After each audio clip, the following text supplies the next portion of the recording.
9 Fascinating Vietnam War Details.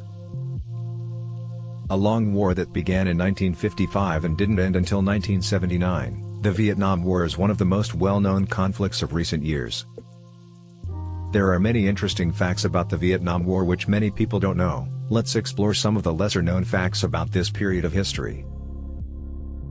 The Vietnam War was a conflict between the North Vietnamese and the Viet Cong, and the South Vietnamese and the United States of America. By 1995, Vietnam had realized the full scale of civilian harm during the war.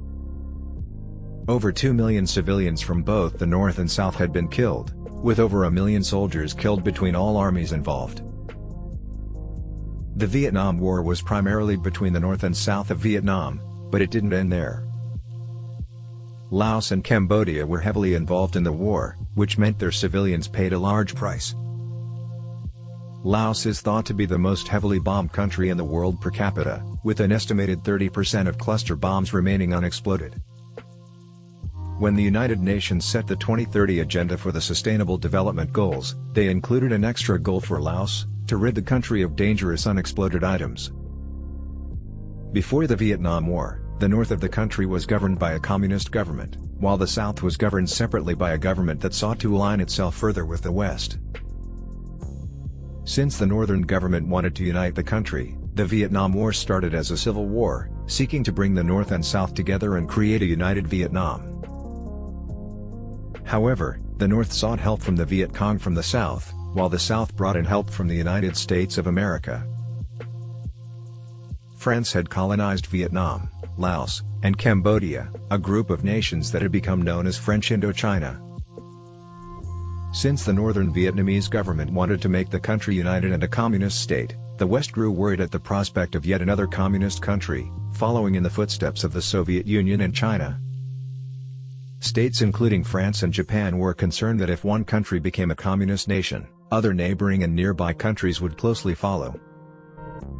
In 1950, the United States supported the France Army by sending aid and supporting the South Vietnamese troops.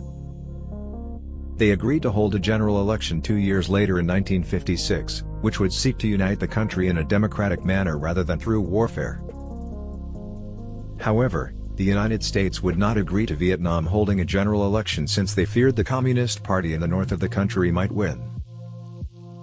The Viet Cong, a party from the South which supported the North, was not established until 1960 and plagued the South with guerrilla warfare.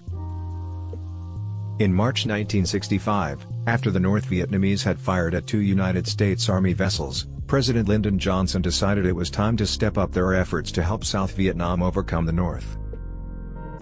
According to historians, the United States did not want to take over Vietnam but rather give enough support so that the South Vietnamese army could take on the North Vietnamese communists and defeat them.